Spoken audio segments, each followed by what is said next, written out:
Letras 2024 da PUC-PR. Este ano, nossa jornada será especial, com o tema Entre Linhas e Letras, 60 anos do golpe militar e os seus impactos na educação e na academia, em homenagem a Cassandra Rios. Vamos juntos, entre linhas e letras, construir conhecimento e fortalecer nossas vozes.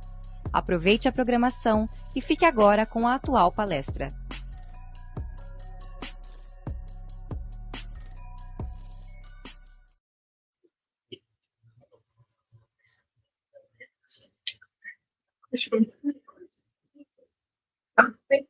Bom dia. Então, sejam bem-vindos ao último dia da programação específica da Semana de Letras. Hoje, a nossa primeira fala vai ser com a professora Cristina Birbiak, sobre formalismo e funcionalismo, a representatividade feminina na pesquisa linguística. Então, para trazer um pouquinho, um mini currículo, conhece a professora, mas para a gente trazer um pouco dessa informação.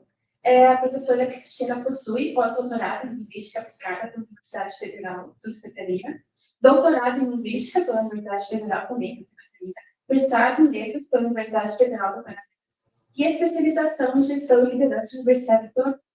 Então, ela é docente aqui na PUC, e atua principalmente nos temas de morfossintáticos, léxico, ensino de leitura e escrita e letramento acadêmico. Então, a gente parabeniza a professora. A professora pode subir.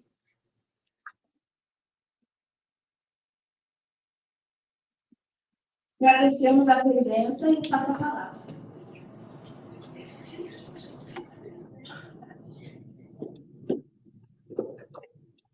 Bom dia a todos. Conseguem me ouvir bem? Sim? Maravilha. Sejam todos bem-vindos. Estou vendo aqui que temos um público seleto e variado. Alunos de primeiro ano, segundo, terceiro e quarto ano de letras. É uma alegria. Vocês vão me ajudar muito hoje nessa fala, tá bem? Trouxe aqui algumas exemplificações, mas vou querer trocar. E quem tiver alguma curiosidade, por favor, pergunte. Eu organizei a fala de 40 minutos sobre este tema e, na sequência, um tempinho para perguntas, troca de ideias. Então, vamos lá. Pensei em formalismo e funcionalismo, por quê? Porque normalmente vocês têm as disciplinas, suponhamos, sociolinguística. Estamos pensando em um pressuposto teórico, estamos pensando em métodos de pesquisa, uma metodologia específica. Aí vocês têm, por exemplo, estudos de morfologia ou estudos de sintaxe. Em que medida esses estudos que vocês fazem, semântica ou farão, eles têm esse enfoque ou essa abordagem que é funcionalista ou formalista? Então, é um ponto de partida. Eu começo mencionando para vocês esse conceito de o que é formal e o que é funcional. São 3 formas de pensarmos em um trabalho que é formal. E o que é esse formalismo? O que é ser formal como pesquisador, como investigador? Na sequência, eu abordo a representatividade feminina maravilhosa. Tem muitas pesquisadoras do gênero feminino, mas eu trouxe algumas. Então, trouxe uma colega de Santa Catarina, uma do Rio Grande do Sul, uma lá do Rio de Janeiro, para a gente ouvir sobre novos nomes da pesquisa e pesquisadoras femininas também, com exemplo da pesquisa. Claro, de forma mais sintética, mas para nós hoje sairmos aqui da fala com essa clareza. Então, o que é mesmo uma pesquisa na área formal? Todos os cientistas são formalistas? Eu digo que todo mundo que pesquisa cientificamente para o formal, por isso, 3 conceitos desse adjetivo formal. Vamos trabalhar. E vocês saberem identificar nas disciplinas de vocês quando esse pressuposto teórico e essa metodologia de investigação e apresentação de resultados é formal ou é funcional, tá bem? Consideram legal essa abordagem assim? Maravilha. Então, eu me baseei neste livro e outros, ao final tem as referências. Vocês conhecem Introdução à Linguística, da Ana Cristina Bentes e da Fernanda Mussalin. A gente utiliza muito os 2 primeiros volumes, um vermelhinho e um lilás. Esse é o volume 3. Nós temos a coleção aqui na biblioteca, a porta de entrada é ali do outro lado. Então, fique bem à vontade para emprestar e ler. Um dos temas é justamente isso, as contribuições da pesquisa, até antes de Saussure, pai da linguística, mas as contribuições da pesquisa para nós, em termos históricos, linguísticos também. Então, está aqui uma das referências.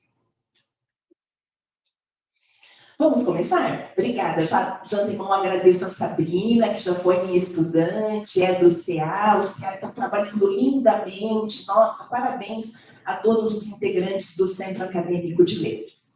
Então, a gente vai começar pensando que não há uma oposição. O que é fazer pesquisa linguística, tanto formal quanto funcional?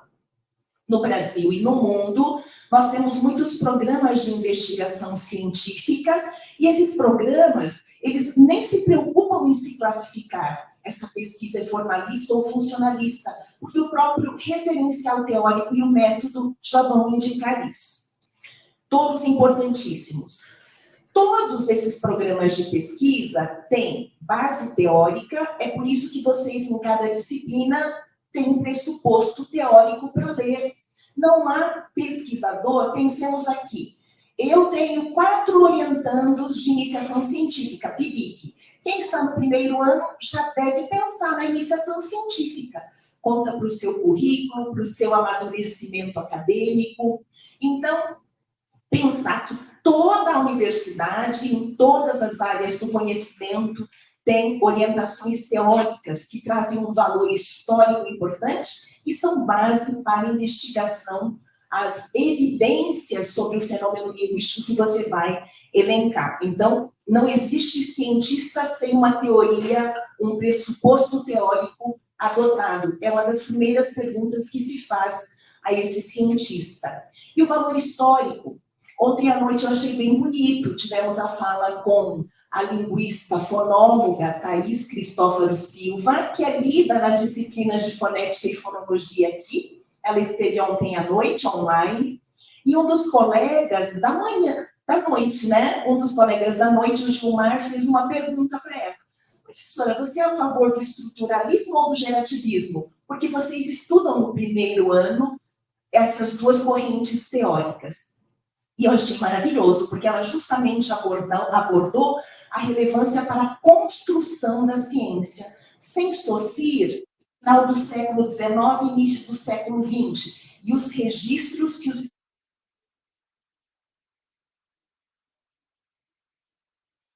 a ciência linguística. Por exemplo, a noção de forma, conteúdo, Lang, Parole, não é mesmo? O estudo da língua do ponto de vista abstrato, como sistema, e o estudo da língua do ponto de vista social, coletivo, dos usos que se fazem, tanto individualmente quanto coletivamente da língua. Então, ela foi comentando as contribuições de cada modelo teórico e não a ciência sem teoria. Teoria forte. Teoria com grande poder de descrição e grande poder de explicação. É por isso que teorias fortes duram décadas, certo? E contribuem para o seu momento histórico. E esse conjunto de conhecimentos sobre o fenômeno linguístico. Quando a gente pensa na língua, nossa, são temas diversos, riquíssimos a serem pesquisados. Como é que alguém vai dar conta de tudo? Impossível. Então, cada um contribui com um recorte. Pense numa pizza imensa, universal, pensando em fenômenos linguísticos, e pense que alguém faz uma microfatia para pesquisar. Então, isso é bastante importante pensarmos. Não importa se uma pesquisa é formalista ou funcionalista, ela é pesquisa científica, ela contribui, tem valor histórico, faz parte dos estudos de linguística que temos. Então, a indagação que nos chega. Qual é a natureza do fenômeno linguístico, visto que todos os pesquisadores fazem uma escolha? Coloquei alguns tópicos para vocês argumentarem. Algo importante, todo pesquisador pode ser na iniciação científica que temos aqui na graduação. É iniciação à ciência. Você tem uma certificação, você tem uma teoria e um método. e apresenta evidências e argumenta. De antemão, convido a todos, teremos agora em outubro o CEMIC, que está na 31ª edição. CEMIC é o Seminário de Iniciação Científica aqui da PUC. Colegas de vocês graduandos de todas as áreas do conhecimento, são 70 e poucas graduações diferentes aqui na PUC. Eles vão argumentar, eles vão trazer evidências sobre o resultado da pesquisa de um ano. Então, bastante importante. Quando você vai assistir a apresentação, você vai fazer essa pergunta, se for um colega das letras, por exemplo. Qual é a natureza do fenômeno linguístico que você investigou por um ano na iniciação científica, por exemplo? Sabemos, então, que há diferenças claras entre os programas científicos e respeitamos todos. Há pontes conceituais, ou seja, aproximações entre as perspectivas. Elas não têm um corte, elas não têm uma separação, por mais que a gente queira classificar. Classificar é uma característica de toda a ciência. É irrefutável, não podemos negar o valor histórico de cada programa para o progresso da linguística e dos estudos na área. E todos contribuíram e contribuem na construção de um sólido conjunto de conhecimentos, que cada vez mais articula-se de forma interdisciplinar. Então, se vocês observarem, é o estudo da linguística com a semiótica, o estudo dos signos. É o estudo da linguística com a sociedade, a antropologia, os cientistas sociais. Ontem, a professora Thaís Cristófaro falou sobre o estudo da tecnologia da fala, que quando falamos, não estudamos apenas o aparelho fonador e as suas articulações, mas estudamos também toda a tecnologia. Ela mencionou a questão dos movimentos, a questão do uso da fala, por exemplo, por astronautas, faz uma investigação sobre, por exemplo, na pronúncia. Ela tem uma pesquisa que é sobre os TEPs. Quem já fez fonética e fonologia reconhece. Na palavra brasileiro, temos a língua toca ali os alvéolos para ser pronunciado, uma pronúncia leve e rápida. Toque da língua nos alvéolos. E uma das pesquisas dela, ela não comentou ontem, mas conheço a pesquisa dela, é mostrar como na região de Minas Gerais, temos estudantes de Minas aqui, né? Na região de Minas Gerais e alguns outros locais do Brasil, esse TEP está sumindo, ele está sendo atenuado. Então, na fala de muitos mineiros, não ouvimos brasileiro, mas ouvimos brasileiro. Sem a língua não toca os alvéolos. Um movimento que não acontece só em Minas, outros estados do país também com outras palavras. Então, lembrar que a contribuição e o recorte que fazemos do objeto do fenômeno linguístico é algo necessário para todas as pesquisas em todas as áreas. Bem, aqui então a gente verifica características de todo o programa de investigação científica. Cada programa é uma forma de construção de um conhecimento sobre a linguagem, então como se constrói esse conhecimento com aquele método e com aquele modelo teórico. E os resultados e evidências. Não há ciência sem evidências. Não há ciência sem argumentação. Não há ciência sem o experimento poder ser replicado e o mesmo resultado ser alcançado. Tudo isso é rigor científico e ocorre tanto em pesquisas funcionalistas quanto formalistas. Os desenvolvimentos de cada programa são heterogêneos, variam, não é todo mundo igualzinho, porque cada falante também varia, não é mesmo? Cada usuário da língua tem suas características próprias. Todo programa de investigação tem uma constante reelaboração dessa agenda investigativa.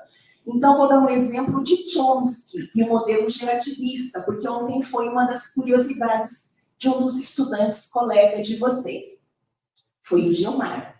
O Gilmar perguntou para a professora Thaís, a respeito de gerativismo, né? Então, o que é essa reelaboração? Então, lá na década de 50, 60, o gerativismo nasceu com um modelo chamado teoria X-barra, em que X é a variável que se estuda, é tema aqui da nossa disciplina de sintaxe, tá? Quando falamos de gerativismo.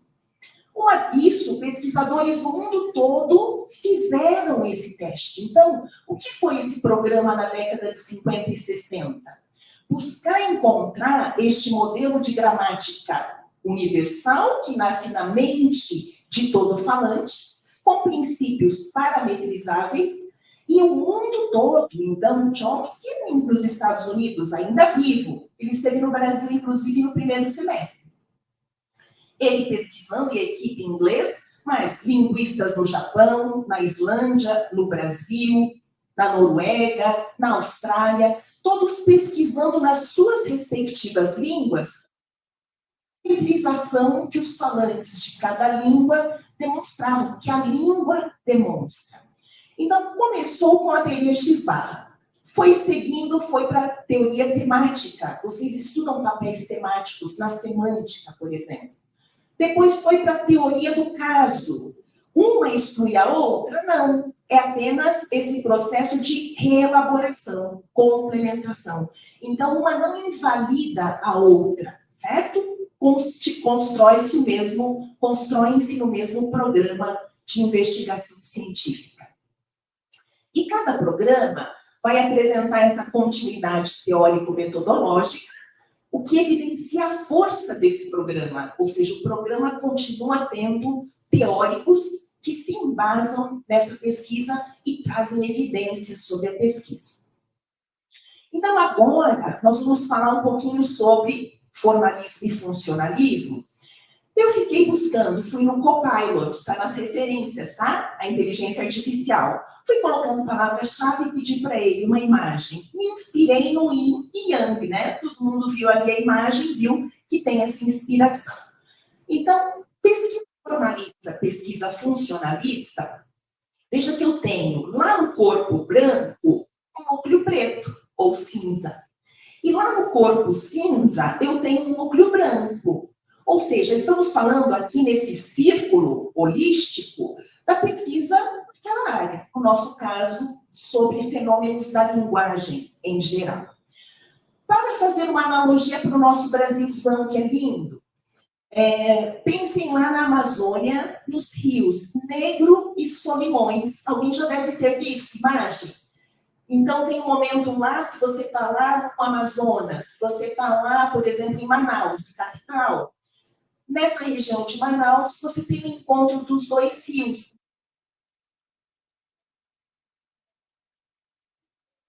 Diz, né? Negro, negro, belíssimo, que até um espelho reflete o céu, o sol e a natureza. E o rio Solimões, de cor amarronzada, belíssimo também. O que acontece? Os dois rios se encontram. Se eles se encontram, gente, encostaram, não encostaram? Mas o que acontece? A olho nu, nós que presenciamos esse encontro do Rio Negro com os Solimões lá no nortão do país, a gente vê uma separação. É como se houvesse uma linha d'água, uma marca separando o Rio Negro e o rio de cor marrom. Os biólogos mostram que existe essa união, essa aproximação. Porque ambos são rios brasileiros, ambos têm fonte, ambos desaguam no mar. Então, é mais ou menos essa relação que acontece entre os rios aqui no Brasil. Vou começar, então, com o formalismo. Quando a gente diz e usa o adjetivo formal, formal vem do nome forma. Há 3 acepções ou 3 contextos de uso comunicativo para o termo formal. Então, o primeiro, eu uso o termo formal equivalente a científico. O segundo, eu utilizo o termo formal que remete a cálculo. E o terceiro, utilizo o termo formal que significa, é sinônimo de autônomo. E nós, aqui na linguística, utilizamos esse terceiro conceito de formal, quando fazemos a diferenciação entre pesquisa formal e pesquisa funcional. Da ciência, vocês vão ver que estamos englobados nos 3 conceitos. Então, vamos começar com o primeiro, por favor. Formalismo. Então, o formal no sentido 1, que equivale a científico. O cientista deve ser formalista, o físico, o cientista da medicina, o cientista da área da educação física. Por quê? Ser formal na pesquisa científica significa que eu submeto a minha pesquisa a uma série de procedimentos éticos. Principalmente se eu trabalhar com seres humanos, preciso obrigatoriamente passar a minha pesquisa para aprovação com o Comitê de Ética Nacional, certo? Que segue também princípios internacionais. Ser formal na pesquisa é garantir a possibilidade de replicação do meu experimento. Tem uma taxonomia, tem uma linguagem específica que todos os cientistas daquela área reconhecem e aplicam, que embasa a pesquisa deste grupo. Então, eu fiz o experimento, suponhamos na química. Cheguei a um resultado e, por meio da descrição e do artigo em que eu relato esse experimento e os resultados e as evidências, outro químico precisa chegar aos mesmos resultados replicando a pesquisa que eu realizei e relatei. Ser formal é submeter o trabalho ao escrutínio dos pares. Então, é estar aberto a críticas com argumentos. Ouvir o que outro pesquisador, que está com um corpo semelhante ao meu, que tem teoria semelhante à minha, ouvi-lo de forma aberta e verificar. Às vezes, repensar, readequar ou retrucar sobre os comentários. Estar aberto. Então, o cientista pode ser melindroso? Pode ser aquele que não quer ouvir os outros? Não, não é cientista, porque a pesquisa científica ela precisa ser formal. E claro, como toda ciência, o objetivo de ser formal é divulgar e coletivizar o conhecimento para todos, não só cientistas, leigos. Pesquisa-se com que objetivo? Ganhar um certificado? Claro que não. Pesquisa-se para contribuir com as reflexões da sociedade em que todos nós vivemos. Agora, o segundo sentido de formal. Então, vejam que o primeiro sentido se aplica a todos que fazem ciência, ser formal. O segundo sentido de ser formal remete a cálculo, e todo cidadão, nesse sentido, quando se comunica usando a linguagem, é também formal. A linguagem tem esse nível de formalidade, forma e sentidos. Então, as línguas naturais, elas funcionam como um cálculo inferencial. A gente faz inferência quando fala e quando ouve a comunicação de um colega.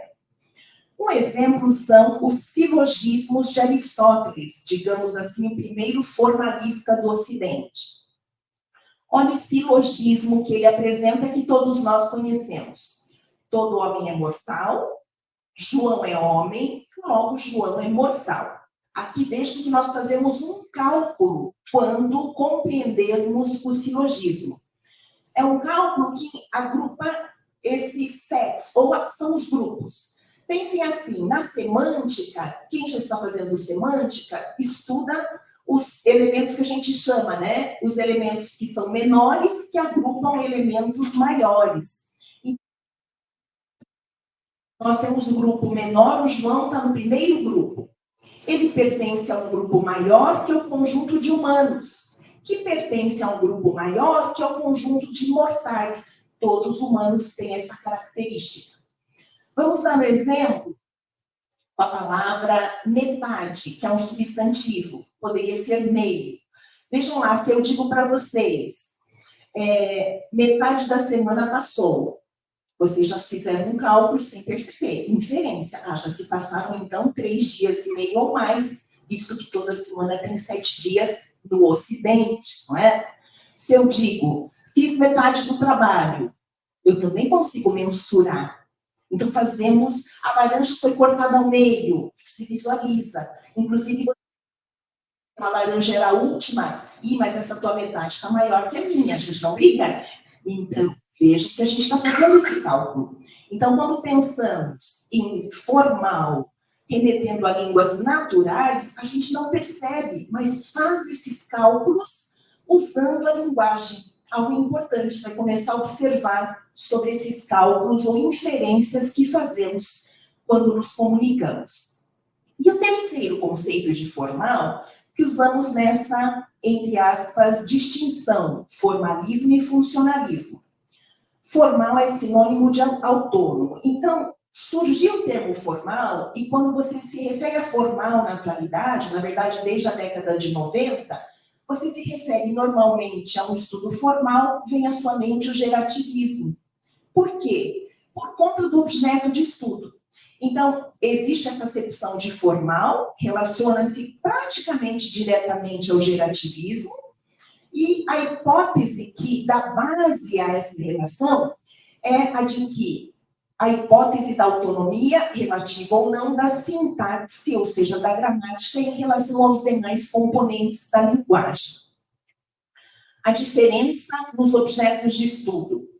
No gerativismo, e eu sei que no primeiro ano já temos uma noção ampla, né, mais genérica do gerativismo, a gente tem uma língua I, em que I significa interno, individual. Nós estamos pensando nesse objeto de estudo.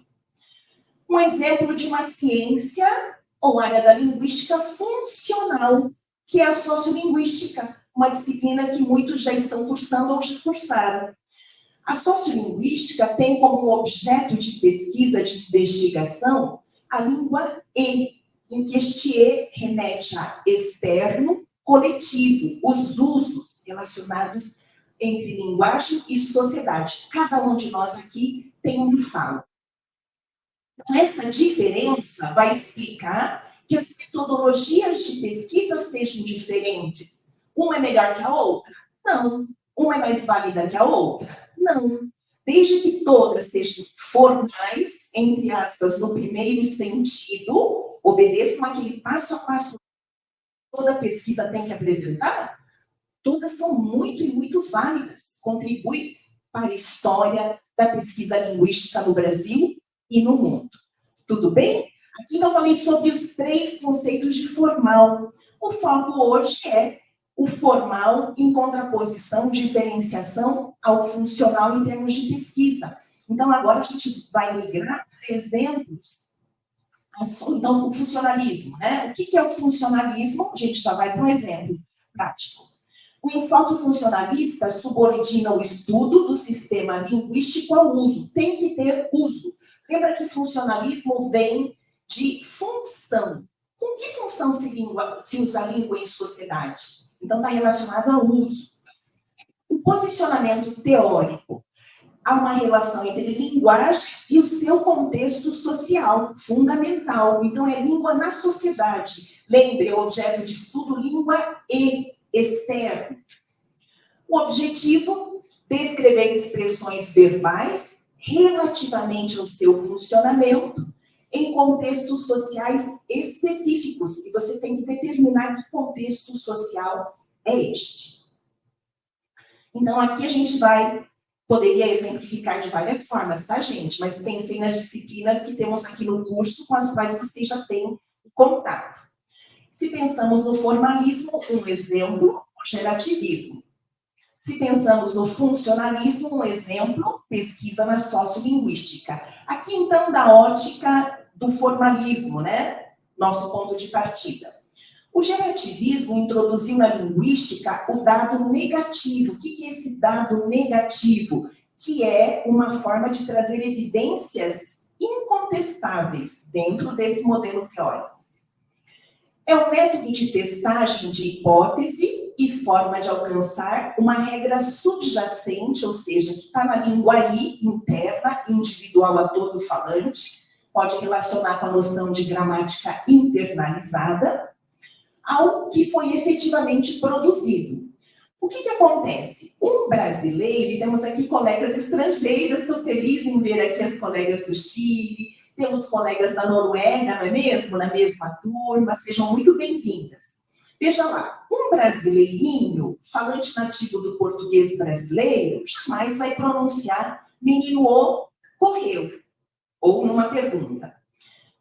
Para um estudo formal, eu parto da evidência negativa, porque quando eu digo, por exemplo, que o conhecimento internalizado, ou a língua I, desse falante dessa língua, me permite prever. Então, uma teoria forte tem alto poder de predição, previsão. Eu consigo prever o que esse conhecimento vai me indicar. Jamais um brasileiro dirá menino ocorreu, mas um finlandês, um romeno, que tem a ordem, primeiro nome e depois determinante, um romeno dirá na sua língua. O dado negativo, então, é um caminho eficiente para compreender os princípios reguladores de uma língua. A sócio e todas as teorias funcionalistas sempre vão precisar e querem, tem grande relevância, o uso da ciência da linguagem no contexto social. Então, a sociolinguística baseia os seus dados e método de pesquisa no que é efetivamente dito pelos representantes da comunidade de fala. Logo, com esse foco na língua E, que é sempre produto da interação social, menino ocorreu sequer é levantado como corpus, como objeto de investigação, por conta do seu outro modelo teórico.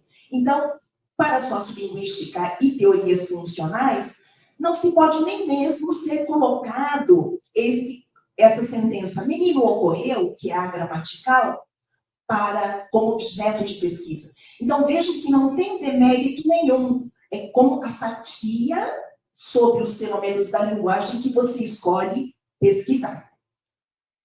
Então, nós vamos lá para a representatividade feminina, e fico feliz que temos tantos rapazes, não é? Representantes aqui do outro gênero e de outros gêneros, muito importante, porque se estamos falando de representatividade feminina, estamos falando da pesquisa no geral. Muito importante, então, articular, pensar, argumentar. Trouxe para vocês, então, uma pesquisadora, é um exemplo de pesquisa formalista. A Margarida Basílio, do Rio de Janeiro. Ela faz pesquisa na área da morfologia, e a gente vai entender um pouquinho, então, o que é uma pesquisa formal quando eu trabalho com léxico e com palavras. Eu trouxe aqui a fotinha para a gente prestigiar, né? E ela com um currículo belíssimo, premiada, pesquisadora CNPq-A1, grande estudiosa. Trouxe um exemplo para a gente, vamos lá. Retirado da obra Formação em Classes de Palavras no Português do Brasil. Ela vai mostrar para a gente que existe, então, o léxico externo, aquele que é usado e que cresce a cada dia, não é? Entre aspas, infinito. E existe o léxico mental, por isso a noção de língua interna, um conhecimento internalizado que chamamos de competência lexical de todos os falantes, não importa a língua nativa dele. Então, do ponto de vista interno ou mental, o léxico corresponde não apenas às palavras que um falante conhece. O léxico também corresponde ao conhecimento de padrões gerais de estruturação, que permitem a interpretação ou a produção de novas formas. Então, para descrever essa competência lexical do falante, a Basílio e os seus orientados de mestrado e doutorado, que produziram muitas obras, a gente estuda também aqui, eles vão mencionar sobre essas regras morfológicas que são conhecimento internalizado de cada um de nós como falante de uma língua. E isso vai ficar mais claro quando a gente pensa numa palavra nova. Quando pensamos nesse paradigma, transformação, idealização, competição, são nomes no português, você ao lado depreende. Para um radical que é este X, esse X, aquele Vzinho subscrito, que indica classe, verbo. Para um radical X, que pertence à categoria do verbo, a flechinha me diz deriva-se, e isso todo falante nativo realiza, conhece. Esse X acrescido do sufixo cria, deriva um substantivo, um nome. Então, a partir de transformar, transformação, idealizar, idealização, competir, competição. Do outro lado, gente, agora vocês vão me ajudar com exemplos, porque aqui, e as colegas também do Chile, fiquem à vontade para ajudar, podem fazer o paralelo, porque a língua espanhola é a língua irmã do português. Temos muitos radicais do latim, nossa língua mãe, do português, do espanhol, do italiano, do francês e assim por diante. Então, olha a segunda regra. Ajudem-me lá, acadêmicos. Preciso de ajuda, estou pedindo socorro para vocês. Nossa regra, que está aqui internalizada, faz parte da nossa competência lexical, competência de identificar termos do léxico e capacidade de dizer. Ouvir uma palavra, isso é palavra do português brasileiro. Ouvir outra palavra, isso aqui não é palavra da minha língua materna. Olha que linha. Nosso X, que é o radical, é um substantivo. Vai derivar uma nova palavra na língua quando eu acrescento o sufixo ista para criar outro substantivo. Vamos pensar em algumas palavrinhas com o sufixo ista. Tem um radical substantivo, mas o sufixo ista cria outro nome. Ótimo! Então, a gente vai ter lá cardio do latim, né? Na verdade, até antes, do grego. Cardio, coração. Né? Cardio, logos, pesquisa, estudo. E ista, profissional que estuda o coração. Excelente, bem rápido, né? Não estava combinado. Mas se eu penso em surf, surfista, é mesmo? Se eu penso em que mais, gente? Dentista, dente, dentista. Qual a outra, Ju? Guitarra, guitarrista. Se vocês ouvirem, bodyboardista. Para alguns pode ser que tenha sido a primeira vez que ouviram. Bodyboardista? Bodyboard. Da mesma forma que eu tenho surf, bodyboard, surfista, bodyboardista. Não causa espanto. Você percebe que é nova, mas identifica rapidamente que é um termo do português, não identifica? Competência lexical do falante. Eu não preciso identificar tempo, lugar, se esse falante é do sul, do norte. Eu estou descrevendo esse conhecimento ou língua I, ok? Língua I. Então, um exemplo de estudo que a Margarida Basílio e todos que se formaram com ela, no mestrado e doutorado, professores Brasil afora e mundo afora, utilizam. E agora um exemplo do funcionalismo. A gente tem essa professora pesquisadora da Federal de Santa Catarina. Trouxe aqui para a gente, né, conversar com os nossos outros estados. A Basília, do Rio de Janeiro. A Isete Coelho. Ela atua na área da sociolinguística e ela faz muitas pesquisas, então, com este olhar funcionalista. Vamos ver se fica claro o que é a metodologia e o que se investiga quando a minha pesquisa é funcionalista. Então, eu trouxe uma das pesquisas, né, gente? Elas pesquisam muito. O sistema pronominal de Santa Catarina, a trajetória da mudança. Então, observem lá, de forma bem resumida. Qual o objetivo da Isete Coelho nessa pesquisa? Mapear os pronomes de segunda pessoa do singular. Segunda pessoa do singular, meu interlocutor. É com quem eu falo. Eu sou a locutora, eu, primeira pessoa. Meu interlocutor, tu. Por exemplo, tu vais ao cinema hoje? Ou você vai ao cinema hoje? Segunda pessoa do discurso, tá bem? Na posição de sujeito, olha o corpus, 420 cartas pessoais escritas por catarinenses, olha o período, tem blocos, lugar, tem tempo, de 1880 a 1990, 110 anos, o corpus, ou seja, as datas das cartas pessoais. Qual que é a teoria? Teoria da variação e mudança, ou seja, ela é da área da sociolinguística histórica. Veja que tem o ponto de partida e o ponto de chegada. Modelo teórico diacrônico, que estudamos já lá em Fundamentos da Linguística. Aqui resultados, então, ela chegou nessa pesquisa que é de cunho funcionalista. Olhem lá, tem corpos, identifica as pessoas, identifica o lugar, Santa Catarina, identifica o tempo, o período de tempo. Ela chegou aqui resultados dos nossos colegas vizinhos aqui de Santa Catarina. 19, início do século XX, então tem um período ali em anos, predominam o uso de tu, e nas amostras de segunda metade do século XX, há uma variação entre tu e você, ou seja, permanece ainda o tu forte, mas já tem um encaminhamento nas cartas, aparece o pronome você. A segunda descoberta, então vejam, rigor, porque se eu for para esses mesmos dados, 420 cartas pessoais, eu tenho que chegar ao mesmo resultado da pesquisa. O pronome tu é majoritariamente associado a sujeitos nulos, enquanto o pronome você é majoritariamente associado a sujeitos expressos.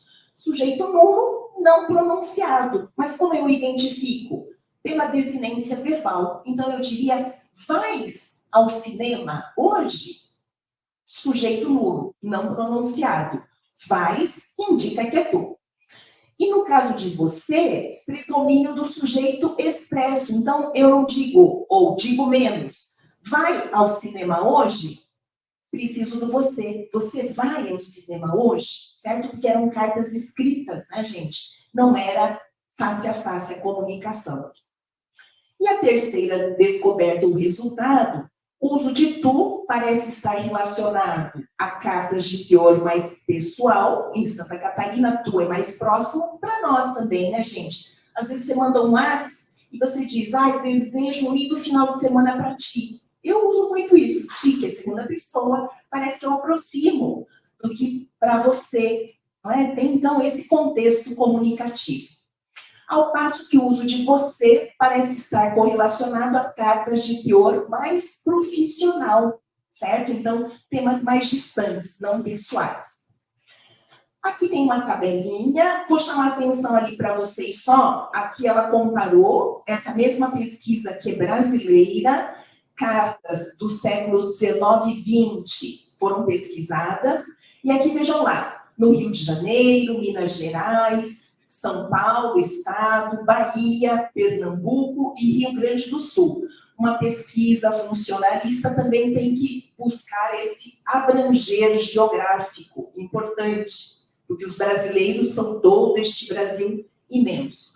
Vou chamar a atenção para vocês só para aquele risquinho, por isso trouxe a tabela. Olhem lá. Em Baiana, então aqui, percentual dos pronomes tu e você na Bahia. Olha essa sequência de vazios do uso do tu e aqui a ocorrência de você. Então, na Bahia, mesmo cartas desde 1870, 1890, olhem lá, até chegar a 1970, 100 anos de pesquisa, nessas cartas não houve nenhuma ocorrência do tu, apenas ocorrência do você. Então, é um trabalho de resgate, de conferência, e isso nos dá resultados. Vamos dar uma olhadinha, então, por favor, o próximo? A importância dos gráficos. O que os gráficos vão nos mostrar? Então, se a gente observar, a gente vai verificar entre os estados um subir e um descer nas cartas sobre a ocorrência do você, a implementação do você em cartas pessoais escritas por brasileiros. Aqui é só você. Então, vejam lá que dependendo do estado brasileiro e período, a gente vai ter uma ocorrência maior ou menor do você. Mas o que é importante observar? A pesquisa mostra nas cartas de 1870, 1890, um início sempre menor. Olha lá de onde parte a nossa linha. E nós vamos... Aqui não houve continuidade porque não havia exemplos de cartas, tá? E aqui nós olhamos as linhas, todas estão seguindo para o mesmo ponto. Ou seja, o que significa isso? As linhas chegam ao mesmo ponto. no período de 1950 a 1970, a este crescimento, né, no uso de você. Isso ficou tácito na pesquisa. Agora vamos comparar com Santa Catarina, porque aqui estamos falando dos outros estados. Um grande acréscimo do uso do você, que é o resultado. E o último gráfico, por favor. Nesse último, a gente tem só Santa Catarina. Uso de você e de tu pelos catarinenses. Lineal é essa mediana, tá? O termo lineal. O que está mostrando para a gente aqui? De 1880 até cartas de 1990. 110 anos se passaram. Olhe lá. A gente tem o uso de tu, azul, e o uso de você. Praticamente, olha, zero. Não havia ocorrência do você nas cartas no período inicial, 1880 até 1940, né, olha. E o acréscimo sobre o uso de você, que foi variando, mas olha, aqui está bem próximo. Então, em Santa Catarina, o gráfico é diferente. Não tem movimento todos para o uso predominante de você. Eles continuam oscilando entre o uso do tu e o uso de você, que estão no mesmo quartil, aqui em 1990. Os gráficos, eles, justamente porque a gente faz a leitura e é global, eles nos mostram esse resultado mais evidentemente. Mas observe que quantas cartas foram escaneadas, lidas, e todo o registro desse sujeito expresso ou desse sujeito nulo, você ou tu. É um trabalho braçal também bastante grande. Tudo bem aqui? Então, aqui o exemplo de uma pesquisa funcional. E para fechar, eu trouxe mais duas pesquisadoras. O objetivo foi fazer uma homenagem, principalmente tentando conectar com o tema da semana acadêmica, aqui do nosso CA Conceição Evaristo, essa grande brasileira. Trouxe, então, como estou falando da linguística, né, eu trouxe a Maria Margarida Martins Salomão, ela normalmente é chamada de Margarida Salomão, por conta da trajetória de vida. Então, tem muito sobre a pesquisa linguística dela, mas o objetivo aqui foi trazer a mulher, tá? Além de pesquisadora. Vou ler com vocês, tá? Eu me surpreendi, não conhecia essas informações. A Maria Margarida Salomão é ela, junto com Antônio Marcucci, que escrevem a apresentação a essa obra aqui. Ela é da área da semântica e da pragmática. Eu a conheci melhor quando preparei essa fala para a gente, tá? Então, ela é a que faz a abertura dessa coleção. Então, olha que bonito. A Maria Margarida Martins Salomão esteve sempre na vanguarda. Ingressou na Universidade Federal de Juiz de Fora, Minas Gerais, em 68, como aluna da primeira turma de licenciatura em Letras.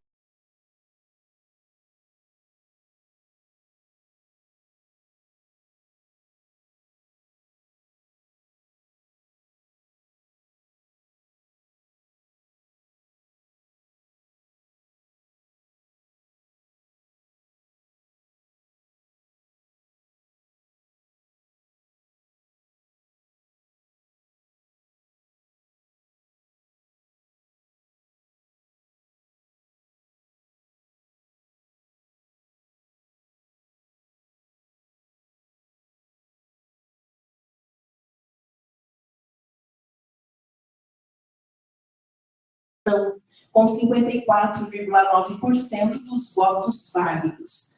Mais um pouquinho sobre a Salomão, a questão da luta pelos direitos para todas as pessoas, não apenas para as mulheres. Margarida Salomão começou a faculdade de letras em plena ditadura militar, por isso me chamou mais a atenção o belo trabalho dela.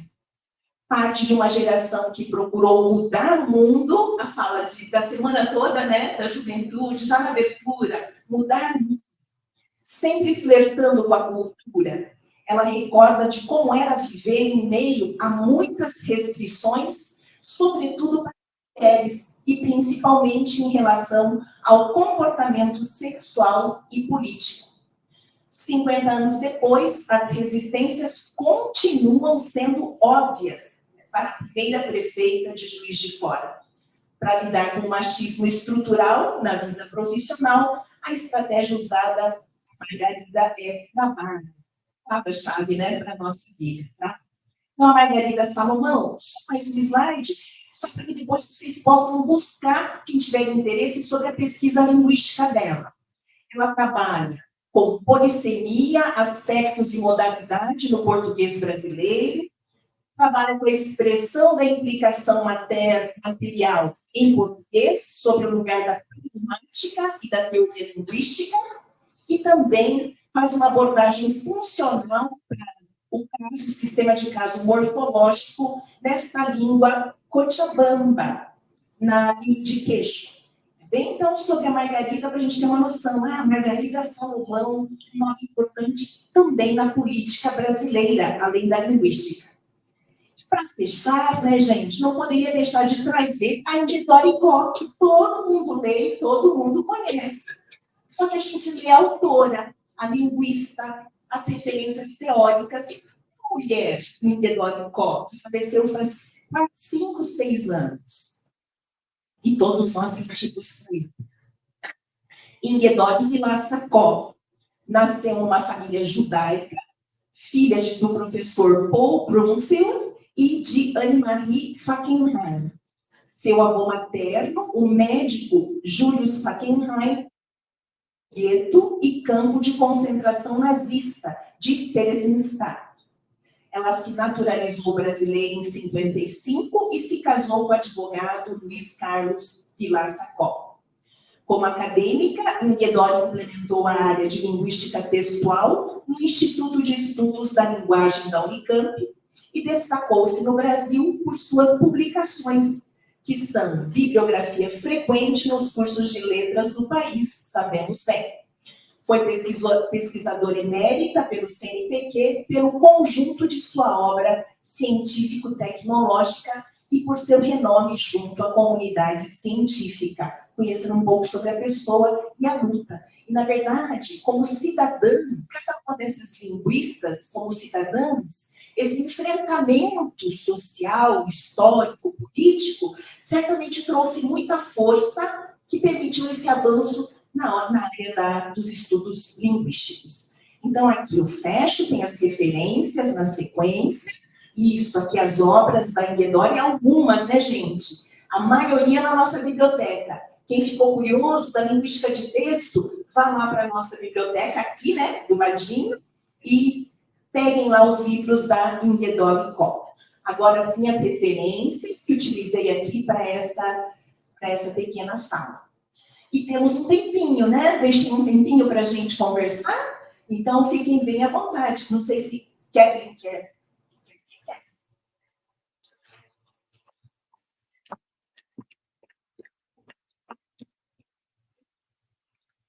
Então, pessoal, se alguém tiver alguma dúvida ou quiser fazer uma pergunta dessa fala da professora, que foi tão importante, né, para a gente acaba vendo, né, alguns nomes, às vezes, nos livros, mas o que fica na cabeça é o que o Chomsky concluiu, né, o que ele fez, o que foi o fundamento. Então, eu acho bem interessante a gente conhecer também as mulheres por trás dessas pesquisas, principalmente femininas, né, e o que elas contribuíram aqui para o Brasil também.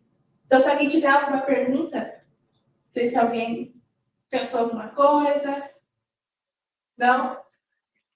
Então, eu tenho um tempinho, pessoal, nem conseguiu pensar. Vamos ver. Eu queria fazer uma pergunta que eu pensei, né? Enquanto se alguém quiser fazer uma pergunta depois. Nessa mesma linha, né, de que a gente normalmente vê os nomes dessas pesquisadoras, mas a gente não conhece as letras, o que elas trouxeram, quais foram as pesquisas. Eu estava pensando, no caso, a gente como professores, como a gente podia trazer essas pesquisadoras, essa relação entre as pesquisas delas e essa busca de diferença de gênero mesmo, em sala de aula. Então, se tem alguma atividade ou alguma forma de a gente conseguir integrar o perfil delas, a relevância da pesquisa, né, delas como mulheres, em atividades que a gente pode produzir ou em formas da gente expandir mais esse conhecimento que a gente tem da linguística em relação ao que elas trabalharam e trouxeram aqui no Brasil. Isso. do papel feminino na pesquisa linguística brasileira, eu penso que todos os professores podem trazer, como eu fiz aqui, né? Ou se tem, por exemplo, uma aula dialogada, em que cada estudante vai explicar um conceito linguístico que está estudando na morfologia, na sócio ou em outra disciplina. Eu acredito que é algo que a gente faz lá na metodologia, na disciplina de metodologia de ensino do português. É possível, antes de começar a abordar um conhecimento teórico, traz uma fotinha, não faz diferença uma foto? Lá na metodologia do ensino de português, eu sempre falei para a turma, né, gente? Vai apresentar uma informação, põe a foto, o nome, conta rapidamente, né, sobre a pessoa, porque há uma pessoa linda junto daquela contribuição teórica dada. E começa a fazer. Então, cada um que se interessou já tem ali o link. Quem é a Margarida Salomão? Ouvi pela primeira vez? Já sabe chegar as informações, ela de pesquisa na área da pragmática. Então, nós podemos fazer isso, é divulgar. Eu não sou a favor de contraposição no sentido de dizer que um merece mais ou menos. Nós não estamos em competição. Não é uma competição entre gêneros, não é uma competição entre formalismo e funcionalismo. Nosso objetivo é justamente dar luz para o outro. Assim todos ficam iluminados, né? Esse é o objetivo. Então, eu penso que divulgar, inicialmente, como eu fiz aqui, fotinha, nome, explica brevemente, não leva um minutinho, quem foi aquela pessoa, aquele cidadão, aquela cidadã brasileira, e começa a abordar. É uma forma natural de divulgar, seja na escola, seja na universidade, os nomes femininos também, porque os masculinos, historicamente, já são evidenciados, né? Faz parte já da história. Então, muito importante, sim. São pequenas atitudes, ações metodológicas. Obrigada, professora. Você quer perguntar? Luísa. Bom dia, professor. Bom dia. Eu queria fazer uma pergunta mais relacionada à pesquisa do formalismo e funcionalismo, né? Uma percepção pessoal mesmo, assim. O que você percebe de tendência na pesquisa de linguística no Brasil hoje em dia? Os linguistas que estão se formando, eles estão indo mais para o caminho do formalismo, da antropologia, ou eles estão indo mais para o funcionalismo e percebendo outras formas de pesquisar a língua? Uma forma de fazer essa investigação eu não fiz, né? Mas algo que, quando, por exemplo, eu acesso o site das universidades que tem programas de pós-graduação em linguística, você faça os olhos, tem o nome dos professores orientadores em cada campo, por exemplo, o programa de pós-graduação em estudos linguísticos da Federal do Paraná, da Federal de Santa Catarina. Quando você acessa o site, você já verifica as linhas de pesquisa, e dentro das linhas de pesquisa, o conjunto de professores que está ali produzindo, publicando, orientando mestrado e doutorado. Ali é uma boa forma de você verificar pelos temas, por isso trouxe um pouco dos dois trabalhos, para você verificar se naquela universidade, uma área tem mais seguidores, digamos assim, né? Tem mais interessados do que a outra área. Então, por exemplo, aqui na Federal do Paraná, quando eu fiz mestrado, faz bastante tempo, a área do funcionalismo era riquíssima, quase não se falava em formalismo. Tinha, acho que, 2 professores formalistas que estudavam dentro da base gerativista, sintaxe. Hoje cresceu bastante, professores de outras universidades estão aqui na Federal do Paraná, já são em torno de 10 professores, se pensarmos que antes eram 2, né? 10 professores que fazem crescer essa área. Vejam, gente, que são vocês se formam na graduação, vão buscar continuidade dos estudos no mestrado. Vocês é que escolhem. Quer fazer uma pesquisa nessa área, com esse tema, com esse referencial teórico, para buscar tais evidências. Então, o objetivo, né, Luísa, novamente, não é competição, mas a gente vai ter. Então, por exemplo, na USP, nós temos pesquisa formalista também, muito premiada, muito desenvolvida. Na Unicamp, na área da linguística, quando pensamos em aquisição da língua, também. Ruth Lopes, que foi uma das autoras daquele livro de Introdução à Sintaxe Gerativa. Ela está na Unicamp e faz pesquisa sobre aquisição e estuda essa língua I interna através de crianças, por meio de dados, né, de crianças. Então, não é só com adulto, trabalha-se com crianças também. O ideal é você olhar nos sites e verificar o que está sendo publicado. Há espaço para todos, né? Principalmente pensando em termos de Brasil, muitas universidades. Tem alguma dúvida?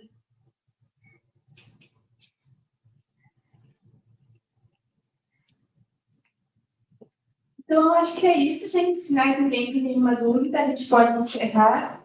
Agradeço novamente a participação da professora Cristina, que veio aqui hoje, preparou para a gente esses slides, uma aula muito rica, muito importante. Agradeço todo mundo que participou. E logo mais, a gente tem um intervalo agora de 1 hora, para fazer a gravação do sorteio. E aí depois a gente vai ter o intervalo. Muito obrigada, gente.